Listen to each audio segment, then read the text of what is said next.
Hello, today we will guide you through how to change PDF default from Edge to Adobe Reader in Windows 10.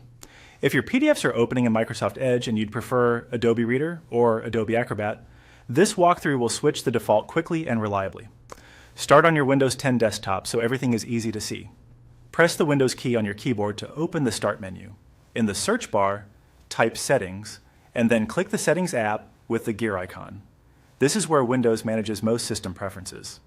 Inside Settings, use the search box at the top and type Default Apps. Click the Default Apps result to open the page where Windows decides which app handles common tasks. We're going to focus on the entry for PDF files. In many setups, you'll see that PDFs are currently set to open with Microsoft Edge. Now look for the option that lets you manage file type associations and scroll through the list until you find .pdf. Next to .pdf, you'll likely see Microsoft Edge listed as the current app. Click the label or icon there.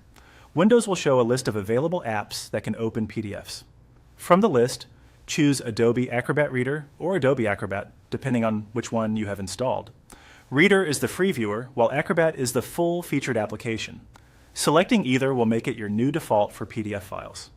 After you click it, Windows may display a confirmation or a small prompt. If you see an option like Select Default, OK, or Save, go ahead and confirm to apply the change. If there's a checkbox that says Always use this app, make sure it's selected before confirming. A quick tip: if Adobe Reader or Acrobat doesn't appear in the list, it likely isn't installed or needs an update.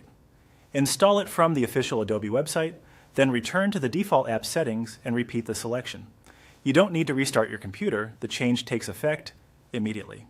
From now on, the next time you open a PDF from your desktop, File Explorer, or email attachments, it should launch in Adobe Reader or Acrobat instead of Edge.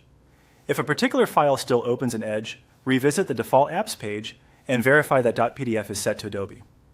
Also note that this only changes the default app for PDFs. It won't alter your default web browser or other file associations. That's it. You started from the desktop, opened Settings, searched for default apps, located the PDF association that showed Microsoft Edge, selected Adobe Reader or Acrobat, and confirmed the choice. Your PDFs will now open exactly where you want them to.